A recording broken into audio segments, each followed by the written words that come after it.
బాలకిషన్ గారు.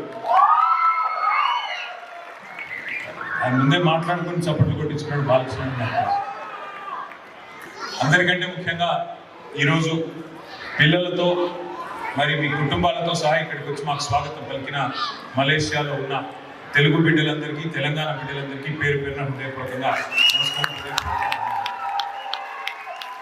మీరందరూ మా దేశం నుండి, మా రాష్ట్రం నుండి, మా ప్రాంతం నుండి ఒక సోదరుడు వచ్చాడు అని చెప్పి మాతృభూమి మీద ఉన్న మమకారంతో తరలి వచ్చినందుకు మీ అందరి మంచి మనసుకు హృదయపూర్వకంగా వందనం. కాలాలు మారుతున్నా మూలాలను మర్చిపోకుండా జనని జన్మభూమిని సెలబ్రేట్ చేసుకోవడానికి వచ్చిన మీకు అభివందనం. మరి మలేషియా గడ్డ మీద తెలంగాణ పరిమళాలను వెదజల్లుతున్న మా మిత్రులందరికీ సలాం. పుట్టిన నేలను తలుచుకుంటేనే ఒక పులకింత. పరదేశంలో ఉంటూ మన ప్రదేశం వాళ్ళంతా ఒక్కచోట కలిసి ఇందాక ఆడుతూ పాడుతూ, మరి నేను నా భార్య చెప్తా ఉన్నాను, మలేషియన్ అమ్మాయిలు కూడా మన తెలంగాణ పాటల మీద ఆడుతూ పాడుతూ డాన్సులు చేస్తూ ఉంటే అదొక ఎంతైనా అనుభూతి. ఏ దేశం ఎగినా, ఏ పీఠం ఎక్కినా ఉన్న ఊరును కన్న తల్లిని ఎన్నడూ మర్చిపోలేదు. మన ఊరు తెలంగాణ, మన తల్లి తెలంగాణ. ఖండాలు దాటి వెళ్ళినా, సప్త సముద్రాలు దాటిపోయినా పిల్లలు ఎప్పుడూ తల్లి క్షేమాన్ని కోరుకుంటారు. అందుకే తెలంగాణ గడ్డ మీదనే కాదు, ప్రపంచంలో ప్రతి ప్రదేశంలోనూ తెలంగాణ బిడ్డల మధ్యనే రాష్ట్ర అవతరణ దినోత్సవాలు జరుపుకోవాలని, ఆప్యాయంగా అందరినీ కలవాలని నిర్ణయించుకున్నాం. అందులో భాగంగా గత ఏడాది అమెరికాలోని డాలస్లో తెలంగాణ ఆవిర్భావ సంబరాలను ఘనంగా జరుపుకున్నాం. ఈసారి మలేషియా తెలుగు కమ్యూనిటీ మధ్యన, తెలంగాణ కమ్యూనిటీ మధ్యన ఈ వేడుకను జరుపుకోవడం చాలా ఆనందంగా ఉంది. మీరందరూ ప్రవాసులు కాదు, ప్రతి క్షణం తెలంగాణ తల్లి హృదయ నివాసులు అనే మాట నేను విజ్ఞప్తి చేస్తాను. రాష్ట్రం పుట్టినరోజు, తెలంగాణ సంఖ్యలు తెంచుకున్న రోజు, స్వరాష్ట్రమై స్వేచ్ఛ వాయువులు పీల్చిన రోజు, ఎన్నో దశాబ్దాల ఎదురు చూపులు ముగిసి ఎన్నాళ్ళలో వేచిన ఉదయం ఎదురైన శుభదినం. తమ ఊపిరి వదిలి పోరాటానికి ఊపిరి లీదున అమరులను ఈ సందర్భంగా మనం స్మరించుకోక తప్పదు. అసలు ఇక్కడ ఈరోజు ఇంతమంది ఒక సెలవు దినం పిల్లలతో సహా ఇక్కడ కలుసుకుంటున్నామంటే ఎవరు మనం, ఏంది మన మధ్యన అనుబంధం, ఇది ఒక్కసారి గుర్తు చేసుకోవాల్సిన అవసరం ఉంది. తెలివాహ నది నీళ్లతో తడిసిన మాగాణంలో వేల సంవత్సరాల కిందట మొదలైంది మన కథ. తెలివాహ అంటే గోదావరి నది. ఆ తెలివాహ ఒడ్డున ఉన్న మాగాణమే తెలిగానగా ఆ తర్వాత తెలంగాణగా మారింది. గోదావరి, కృష్ణ ఈ రెండు జీవనదుల మధ్యన విలసిల్లిన ప్రాచీన నాగరికత, ఆ నాగరికతకు నవీనమైన వారసులం మనం. ఆ నదుల నీళ్లు తాకి పెరిగిన వందల తరాల బంధువులం మనం. ఇతిహాసాల కాలం నాటి కథ మనది. మహాజనపదాల యుగంలో మనుగడ సాగించిన అస్మక జనపదం నాటిది మన అస్తిత్వం. మన చరిత్ర మహోన్నతం, మన ఆనవాళ్ళు అతి పురాతనం. శాతవాహనుల శౌర్య పరాక్రమాలు, కాకతీయుల కళా వైభవాలు, కుతుబ్ షాహీ, అసఫ్ జాహీ కీర్తి పతాకాలు రాజెల్లిన రాజసాల తెలంగాణ మనది. చరిత్ర తెలవని కొంతమంది అజ్ఞానులు డిక్షనరీలో తెలంగాణ పదమే లేదంటున్నారు. వారికి తెలవని ఏంటంటే డిక్షనరీలు పుట్టక ముందే 1000 ఏళ్ల కిందటే పుట్టింది తెలంగాణ.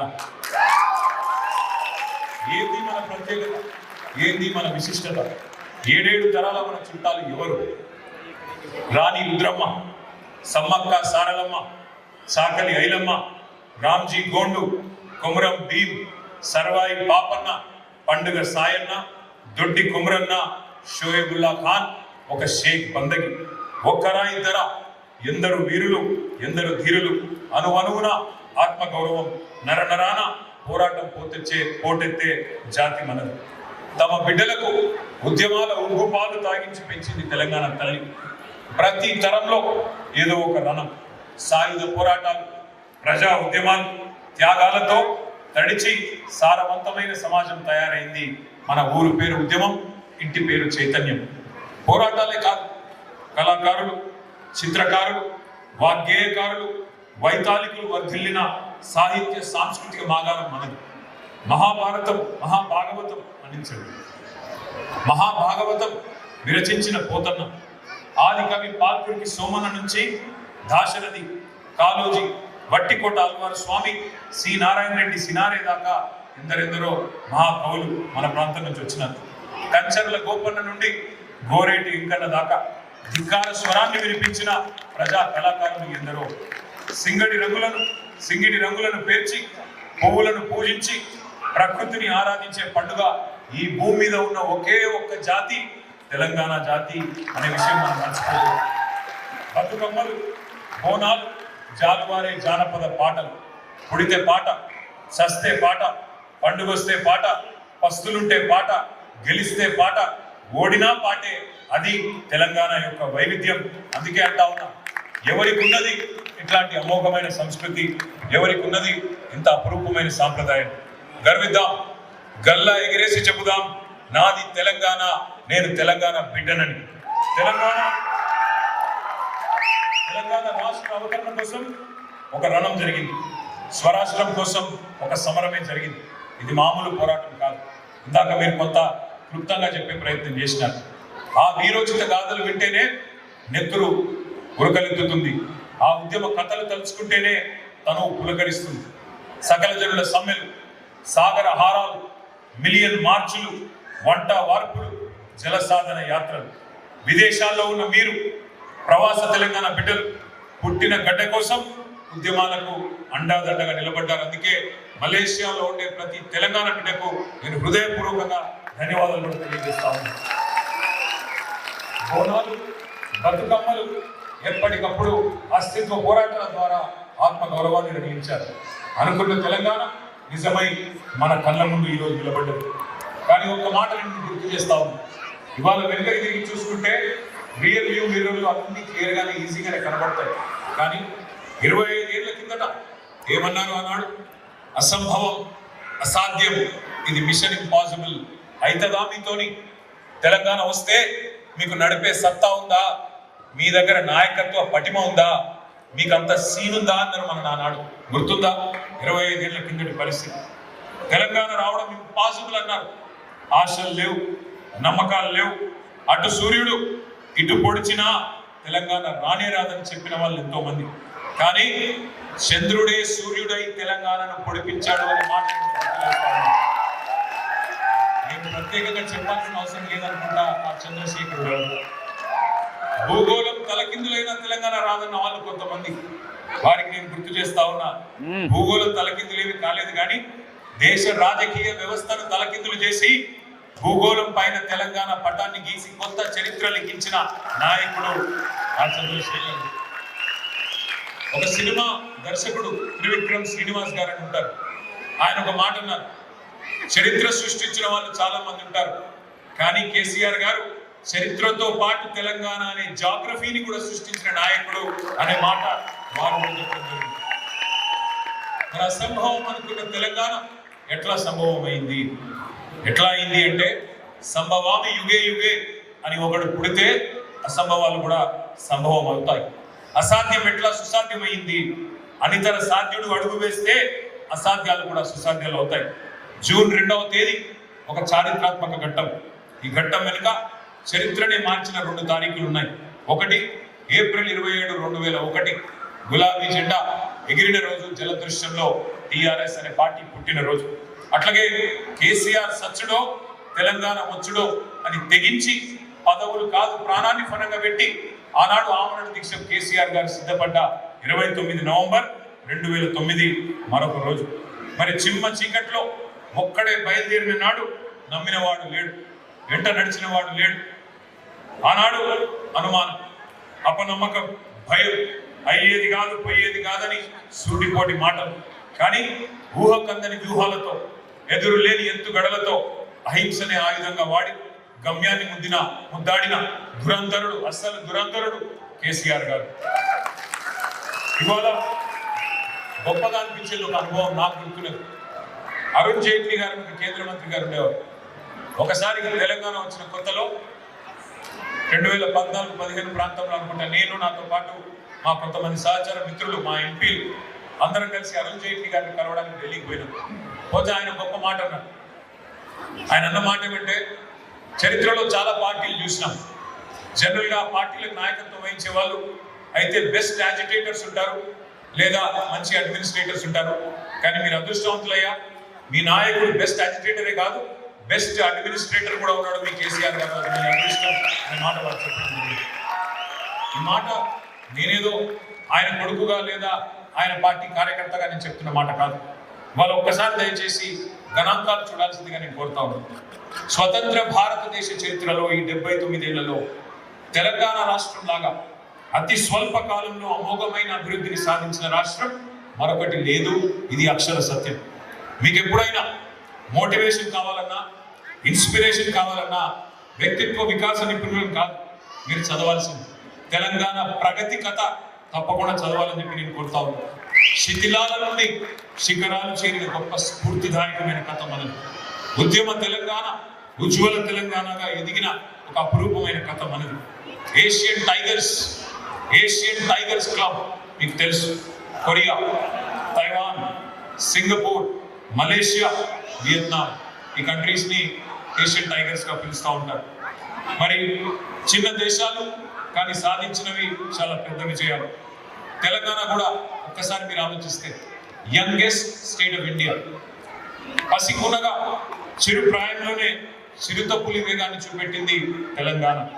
ముక్కు పచ్చలారని తెలంగాణ దూకుడు చూసి ముక్కున వేలేసుకున్నది భారతదేశం. అప్పట్లో జాన్ మ్యాక్స్వెల్ పాపులర్ గా అన్న ఒక మాట నేను గుర్తు చేస్తాను. Leader is one who knows the way, goes the way and shows the way.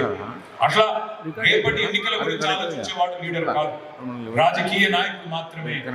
రేపటి తరాల గురించి ఆలోచించేవాడే నిజమైన లీడర్ అనే మాట, నిజమైన రాజనీతికుడు అనే మాట నేను గుర్తు చేస్తా ఉన్నాను. సరే, ఇవాళ ఏది పడితే అది మాట్లాడొచ్చు. వచ్చిన రాష్ట్రంలో, సాధించిన రాష్ట్రంలో ఇవాళ నోటు ఏమంటారు, నాలిక లేని నరం కాబట్టి, నరం లేని నాలుక కాబట్టి ఏది పడితే అది మాట్లాడవచ్చు. 3 ఫీట్లు ఉన్నాడు, 4 ఫీట్లు ఉన్నాడు కూడా పెద్ద పెద్ద కాలం అన్నది కానప్పుడు వానపాములు కూడా నాగుపాములే గుసలు కొడతాయి. కానీ మళ్ళీ తప్పకుండా కాలం మనది అవుతుంది. 2028లో మళ్ళీ గులాబీ ఒక్క మాట KCR leader, KCR is living legend, KCR is a torch bearer. KCR is not just a leader of a state. విజ్ఞానం, విశ్వాసం, ధైర్యం, సంకల్పం ఇవన్నీ ఉన్న నాయకుడు కాబట్టి 10 ఏళ్లలోనే వాళ్ళు ఒక అద్భుతాన్ని సృష్టించారు కేసీఆర్ గారు. విఫల రాష్ట్రం అవుతుందని కలలు కన్న వాళ్ళు మన విజయాలను చూసి విస్మయం పొందే పరిస్థితి ఈరోజు. 60 ఏళ్ల విధ్వంసానికి, విషాదానికి ప్రతీకగా ఉన్న మన తెలంగాణ ఇవాళ మంత్రం వేసినట్టుగా మారిపోయింది. కలగన్నరా ఎవరైనా? మన రాష్ట్రం వలసల రాష్ట్రంగా ఉన్న మన రాష్ట్రం ఇవాళ మన రాష్ట్రానికి ఇతర రాష్ట్రాల కూలీలు వలస వచ్చి నాట్లేసే పరిస్థితి వస్తుందని చెప్పి వినడం అనుకున్నామా? కరువులు, వలసలకు పాలమూరు జిల్లా ఒకనాడు పేరు. కానీ వాళ్ళు అదే పాలమూరుకి ఇతర రాష్ట్రాల నుంచి, ఇతర ప్రాంతాల నుంచి వలస వచ్చి నాట్లేసే పరిస్థితి ఉన్నది. పంజాబ్ను తలదన్ని ధాన్యం ఉత్పత్తిలో నంబర్ 1గా భారతదేశంలో అన్నమో రామచంద్ర అన్న రాష్ట్రం, అంబలి కేంద్రాలకు అడ్రస్ గా ఉన్న రాష్ట్రం. ఇవాళ అన్నమో రామచంద్ర అన్న రాష్ట్రం దేశానికి అన్నపూర్ణగా అవతరించి పంజాబ్ను, హర్యానాను తలదన్ని నంబర్ 1గా వచ్చింది అంటే మామూలు విజయమా? ఆలోచించమని చెప్పి నేను కోరుతా ఉన్నాను. ఇవాళ మలేషియాలో ఇక్కడ మనందరం ఉన్నాం. పామాయిల్ విప్లవం ఇక్కడ వ్యవసాయ రూపురేఖలే మార్చింది. ఒకప్పుడు రబ్బర్ తోటల మీదే ఆధారపడ్డది ఈ దేశం మలేషియా. కానీ ప్రపంచ మార్కెట్లో ఆర్టిఫిషియల్ రబ్బర్ వాడకం పెరిగేసరికి ఇక్కడ కూడా ఒక క్రైసిస్ వచ్చింది. కానీ ఆ క్రైసిస్ ని, ఆ సంక్షోభాన్ని ఒక అవకాశంగా మలుచుకొని మలేషియా పామాయిల్ వైపు మళ్ళింది. పామాయిల్ ఉత్పత్తిలో రికార్డులు సృష్టించి ప్రపంచానికే ఎగుమతిదారుడుగా మారింది మలేషియా. వ్యూహాత్మక నిర్ణయాలు ఎట్లా మారుస్తాయి ఒక దేశ గతిని అనడానికి ఇది ఒక చిన్న ఎగ్జాంపుల్. ఇవాళ మీకు తెలుసా, భారతదేశంలో highest oil palm producing state ఏదో మీకు తెలుసా? మన తెలంగాణ. కేవలం 10 ఏళ్లలో కేసీఆర్ గారి ముందు చూపుతో అందరం వరిధాన్యం మీదనే ఆధారపడితే లాభం లేదు. మనం కూడా పంట మార్పిడి జరగాలి, మన దగ్గర కూడా వినూత్నమైన కార్యక్రమాలు చేయాలని చెప్పి ఆయిల్ పామ్ పంటను ప్రోత్సహించి వాళ్ళ భారతదేశంలో #1 oil palm producing state Telangana. పరిశోధన కేంద్రాలు పెట్టాం, నర్సరీలు పెట్టాం, మొక్కలు తెప్పించాం. చెప్పుకుంటూ పోతే ఇట్లా ఎన్నో విజయాలు, 1, 2 కాదు. ఇవాళ ఎన్ని విజయాలను చెప్పాలి మీకు. మొట్టమొదటిసారి భారతదేశంలో వ్యవసాయదారులకు, రైతులకు ఉచితంగా 24 గంటల కరెంట్ ఇచ్చిన ఒకే ఒక్క రాష్ట్రం ఈనాటి వరకు స్వతంత్ర భారతదేశంలో తెలంగాణ. ఇంటింటికి నల్లా పెట్టి, ప్రతి ఊరికి, ప్రతి గడపకు 100% నల్లా పెట్టి, మళ్ళీ ఒకసారి మా ఆడబిడ్డలు బిందెలు కుంటలు పట్టుకొని రోడ్డు మీదకి పోయే అవసరం లేకుండా చేసిన మొట్టమొదటి రాష్ట్రం తెలంగాణ. కరెంటు కోతలతో అల్లాడిన చోటే కరెంటు కోతలంటే ఏంటో తెలవని ఒక పరిస్థితిని సృష్టించింది తెలంగాణ. ఫ్లోరోసిస్తో, ఫ్లోరైడ్ అనే ఒక శాపంతో నడుములు ఇరిగిపోయినాయి నల్లగొండ బిడ్డలకి. అట్లాంటి నల్లగొండలో ఇవాళ ఫ్లోరోసిస్ అనే మహమ్మారిని తరిమి కొట్టింది కేసీఆర్ నాయకత్వం. 70 లక్షల మంది రైతు కుటుంబాలకు రైతు బంధు ఇచ్చి 73,000 కోట్లు వారి ఖాతాలో వేసి ఇవాళ తెలంగాణ రైతన్న అంటే దేశం ముందు #1 రైతన్నగా నిలబెట్టింది కేసీఆర్ నాయకత్వం. ఒకనాడు దగాపడ్డ ప్రాంతం ఇవాళ ధనిక రాష్ట్రమై దగదగ మెరిసింది. నీళ్లు, నిధులు, నియామకాలు, ఇది మన ఉద్యమ స్లోగన్. నీళ్లలో ప్రతి నీటి బొట్టుని ఒడిసి పట్టి అటు కృష్ణ కానీ ఇటు గోదావరి కానీ వాటిని మన బీడు భూములకు మలిపింది కేసీఆర్ నాయకత్వం. ఇంటింటికి నల్లా పెట్టి నీళ్ళు ఇచ్చింది కేసీఆర్ నాయకత్వం. ఒక కాళేశ్వరమైన, ఒక పాలమూరు రంగారెడ్డి ఎత్తిపోతుల పథకమైన, ఒక సీతారామ ప్రాజెక్ట్ అయినా ఇవన్నీ కూడా తెలంగాణ సోయితో, తెలంగాణ స్పృహతో, తెలంగాణ అంటే ఉండే కమిట్మెంట్తో కేసీఆర్ గారు చేసిన కార్యక్రమాలు. అట్లాగే నిధుల విషయంలో మీకు తెలుసు, 2014లో రాష్ట్రం ఏర్పడ్డ నాడు మన పర్ క్యాపిటల్ ఇన్కమ్ కేవలం 94,000 రూపాయలు. కానీ 2023 డిసెంబర్ 3 నాడు కేసీఆర్ గారు పదవి విరమణ చేసిన నాడు భారతదేశంలోనే అత్యధిక తలసరి ఆదాయంతో 3,47,000 రూపాయల అత్యధిక ఆదాయంతో #1గా నిలబడ్డది తెలంగాణ రాష్ట్రం. తెలంగాణ ఒక మాటలో చెప్పాలి అంటే we punch double our weight. We are only 2.8% of India in terms of population, but our contribution to India's GDP is more than 5.2%. అంటే ఒక 50 కిలోల బాక్సర్ 100 కిలోల కేటగిరీలో కొట్లాడితే ఎట్లా ఉంటుందో అట్లా వీఆర్ పంచింగ్ #1 our weight. మరి 1, 2 కాదు, పేరుకి తెలంగాణ 29వ రాష్ట్రం. our number is 29 in terms of number of states that have been created. కానీ ప్రోగ్రెస్ లో తెలంగాణ #1, తలసరి ఆదాయంలో #1 తెలంగాణ, GSDP వృద్ధి రేట్లో #1 Telangana, SOTR state own tax revenues growth లో #1 తెలంగాణ, ధాన్యం ఉత్పత్తిలో #1 తెలంగాణ, డాక్టర్ల ఉత్పత్తిలో కూడా #1 తెలంగాణ. జిల్లాకు ఒక మెడికల్ కాలేజ్ పెట్టి #1. ఇవాళ ప్రభుత్వ మెడికల్ కళాశాలలో కూడా #1 తెలంగాణ. తలసరి విద్యుత్ వినియోగంలో #1 తెలంగాణ, మాంసం ఉత్పత్తిలో #1 తెలంగాణ, ఇన్లాండ్ ఫిష్ ప్రొడక్షన్స్ లో #1 తెలంగాణ, ఇన్స్టిట్యూషనల్ డెలివరీస్ లో కూడా #1 తెలంగాణ. 2014 ఆగస్టులో కేసీఆర్ గారు సింగపూర్ లో ఇంపాక్ట్ అనే ఒక సదస్సులో మాట్లాడుతూ ఒక మాట చెప్పారు. ఉన్న కంపెనీలో ఉద్యోగం వదిలివేసి సొంత కంపెనీ స్థాపించిన వ్యాపారవేత్తలు మాతృ సంస్థల నుంచి ఎదిగేదాకా విశ్రమించకుండా పని చేస్తారు అని. అట్లాగే తెలంగాణ స్టోరీ కూడా సేమ్. దేశంలో పేరున్న పెద్ద రాష్ట్రాలను అభివృద్ధిలో వెనుకకు నెట్టేదాకా మనం విశ్రమించలేదు. ఆ రోజే కేసీఆర్ గారు సంకల్పాన్ని ప్రకటించారు, అనుకున్నది సాధించి చూపెట్టారు. ఇవాళ నేను మీకు ఒక మాట చెప్తాను. దేశంలో ఎక్కడ ఉన్నాయి ఉత్తమ గ్రామ పంచాయతీలు అంటే మొన్న మధ్యనే కేంద్ర పంచాయతీరాజ్ డిపార్ట్మెంట్ ఒక రిపోర్ట్ విడుదల చేసింది. అందులో ఏం చెప్పారు, మొత్తం దేశంలో, భారతదేశంలో ఇవాళ ఎక్కడ ఉన్నాయి బెస్ట్ విలేజెస్ అంటే 30% of the villages in the list come from Telangana, which is a huge record for us. ఇంకొక మాట నేను మీ అందరికీ కూడా చెప్తూ పోతే చాలా ఉన్నాయి మన రాష్ట్రంలో ఏమేం చేసామనేది. గురుకులాలు పెట్టుకున్నాం, మరి అట్లాగే డాక్టర్ల తయారీ కర్మాగారంగా తెలంగాణను మార్చుకున్నాం. అన్నింటికీ మించి రసమై బాలకృష్ణ గారు ఇక్కడే ఉన్నారు. తెలంగాణ కవులు, కళాకారులు, రచయితలు, సాహితీవేత్తలు వారందరినీ కూడా మరి ఏ రకంగా ఆనాడు ఉమ్మడి ఆంధ్రప్రదేశ్లో వారికి పరిస్థితి ఉండేదో మీకు తెలుసు. అభివృద్ధి మాత్రమే కాదు, ఆత్మగౌరవానికి కూడా మరి సమవుజ్జిగా, జోడెద్దుల మాదిరిగా సొంత రాష్ట్రంలో మనం ముందుకు తీసుకొని పోయినాం. ఒక సాంస్కృతిక పునరుజ్జీవం జరిగింది, కల్చరల్ రెనెసాన్స్ తెలంగాణలో సాధ్యం జరిగింది. నలుగురు కలిసిన చోట నామోషి లేకుండా మన యాసలో మన భాషలో గర్వంగా ముచ్చట్లు పెట్టుకునే స్థాయికి, అది మలేషియా అయినా ఏ ఖండాంతరంలో ఎక్కడైనా ఇవాళ గర్వంగా తెలంగాణ బిడ్డలు తమ భాషలో మాట్లాడుకునే స్థాయికి చేరుకున్నాం. ఒకనాటి విలన్లు కమెడియన్ల భాష ఈరోజు హీరోల భాషగా మారింది.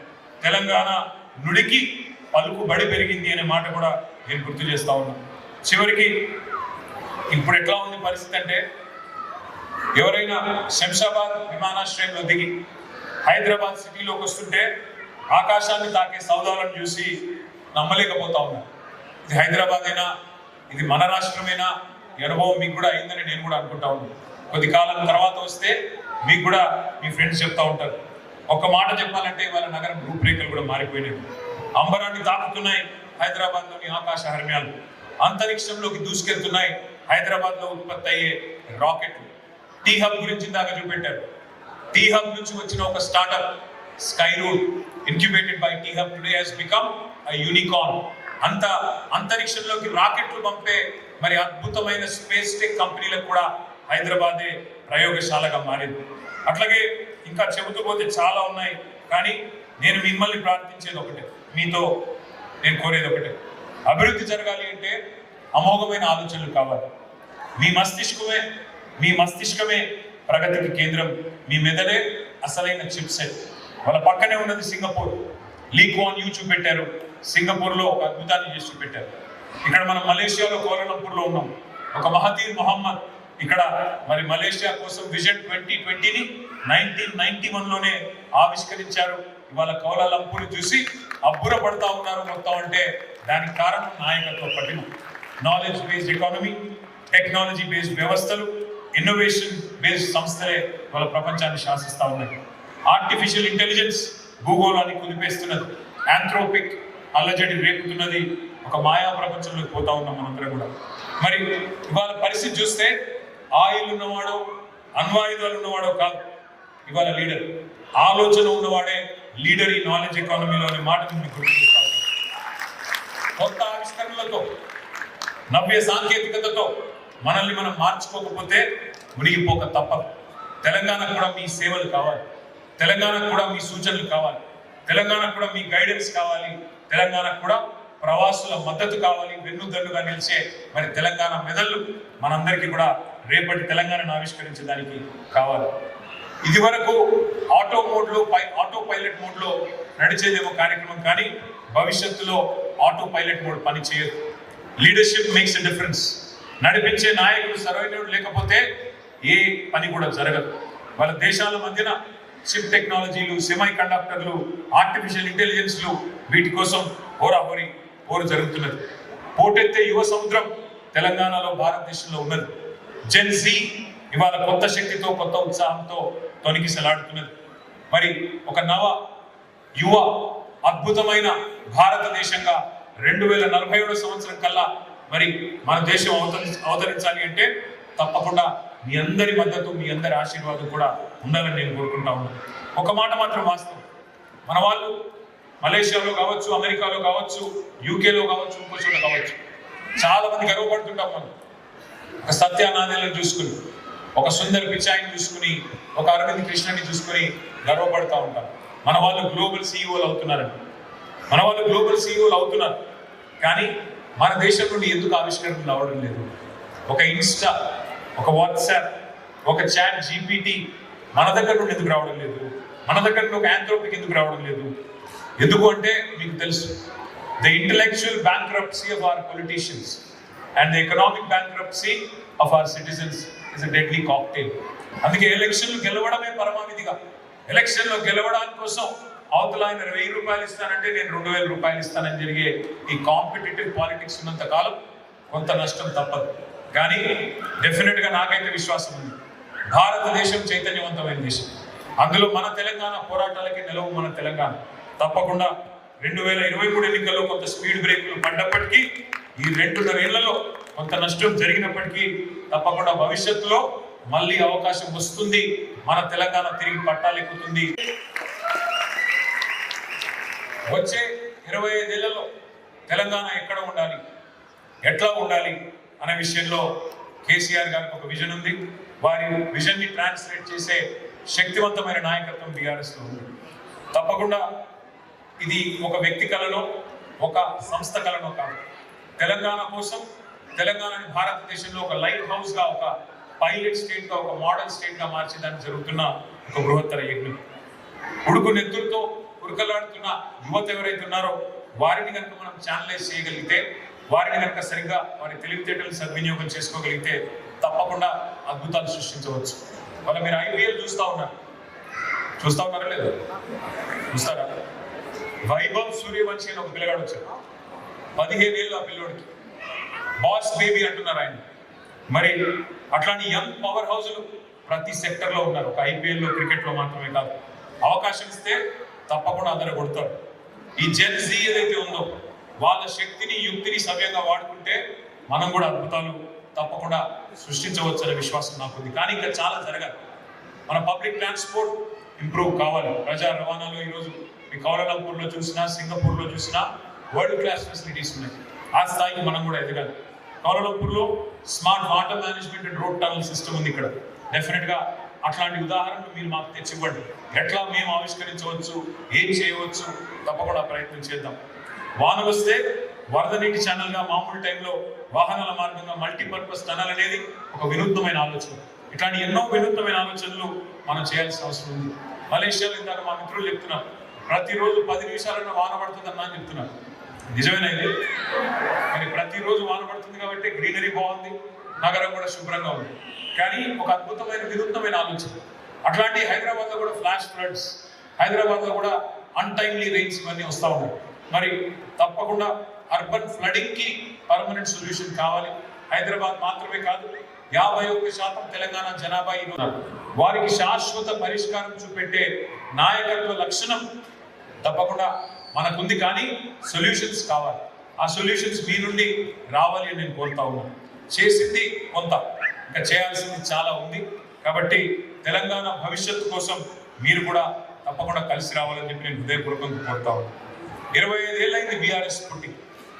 ఈ ఉత్సవాన్ని కూడా ఘనంగా చేసుకున్నాం. 25 ఏళ్ళైంది కదా అని విశ్రమించేది లేదు. ఆటుపోట్లను, ఒడిదుడుకులను అన్నింటినీ ఎదుర్కొన్నాం. మా నాయకుడు చెప్పేది ఒకటే, గెలిచినప్పుడు పొంగిపోకండి, ఓడిపోతే కుంగిపోకండి, జీవితంలో ఎత్తుపల్లాలు తప్పవు. మరి కానీ ఒక లక్షణం కేసీఆర్ గారికి మొదటి నుంచి ఉంది, బీఆర్ఎస్ మొదటి నుంచి ఉంది. ఎట్లా అయితే ఒక ఫినిక్స్ పక్షి బూడిద నుంచి మళ్ళీ తిరిగి లేస్తుందో తప్పకుండా అట్లా బీఆర్ఎస్ మళ్ళీ తిరిగి మీ ఆశీర్వాదంతో 2028లో తిరిగి మళ్ళీ వస్తాను. చివరికి నేను ఒక మాట చెప్పి నేను ముగిస్తాను. వసుధైక కుటుంబం మనది. ప్రపంచమే ఒక కుగ్రామం అని చెప్పుకుంటా ఉంటాం. గ్లోబలైజేషన్, టాలెంట్కి వాళ్ళ రెడ్ కార్పెట్ వెల్కమ్ చెప్పి మీరు మలేషియాలో ఉన్నా, ఇంకెక్కడ ఉన్నా మేధో వలస కామన్ అయిపోయింది. నైపుణ్యం ఉన్న వాళ్ళు ప్రపంచంలో ఎక్కడైనా స్థిరపడే ఒక పరిస్థితి ఈరోజు ఉన్నది. ఈ మధ్య బ్రిటన్లో, అమెరికాలో, అన్ని దేశాల్లో ఒక కొత్త ధోరణి కనబడతా ఉన్నది. అక్కడ స్థానికులకి బయట నుంచి వలస వచ్చిన వాళ్ళకి ఒక ఘర్షణ వాతావరణం కొంత అక్కడక్కడ కనబడతా ఉంది. మన పుట్టినిళ్ళ మీద ఎంత ప్రేమైనా ఉండవచ్చు, కానీ మెట్టినింటి వాళ్ళతో కూడా సర్దుకుపోవాల్సిన అవసరం ఉన్నది. మన ఉనికి, మన అస్తిత్వం, మన ఆచారం, మన సాంప్రదాయం కాపాడుకోండి, పాటించుకోండి, పర్వాలేదు. కానీ మన ఐడెంటిటీని ప్రకటించే విధానం అక్కడి స్థానికులకు పొరపాటును కూడా వాళ్ళ కల్చర్ను కబలిస్తున్నామనే భావన ఎన్నటికీ రానివ్వకండి. ఇందాక నాకు చాలా సంతోషం అనిపించింది. మలేషియన్ అమ్మాయిలు మన తెలంగాణ సంస్కృతిని వారు మెచ్చుకుంటూ వారు మన ట్రూప్తో సహా డ్యాన్స్ చేస్తుంటే చాలా గర్వంగా అనిపించింది. తెలంగాణ వాళ్ళకు గొప్ప గుణం ఉంది. మనం ఎవరిని కించపరచం, ఎవరిని అవమానించం, అందరినీ ఆప్యాయంగా ఆహ్వానిస్తాం, ఆత్మీయంగా ఆలింగనం చేసుకుంటాం. అదే మీకు అసలైన శ్రీరామ లక్ష్యాన్ని మీకు గుర్తు చేస్తూ మరి ఇంతకంటే ఎక్కువ మీకు బోర్ కొట్టించకుండా నేను మరి ఈరోజు ఈ కార్యక్రమాన్ని ఏర్పాటు చేసిన మా సోదరుడు మారుతి గారు, తిరుపతి గారు, వారికి సహకరించిన మన్సూర్ గారు, ఇంకా మిగతా మిత్రులు మొత్తం కోఆర్డినేషన్ కూడా చేసిన మా తమ్ముడు మాజీ శాసనసభ్యుడు గ్యాదరి కిషోర్ గారు, మహేష్ బిగాల గారు, ఇంకా పేరున ఈ కార్యక్రమం విజయవంతం కావడానికి సహకరించిన ప్రతి ఒక్కరికి హృదయపూర్వకంగా ధన్యవాదాలు తెలియజేసుకుంటూ జై తెలంగాణ. లాస్ట్ టైం కాబట్టి గట్టిగా అన్ని పీకులు లేవాలి. జై తెలంగాణ.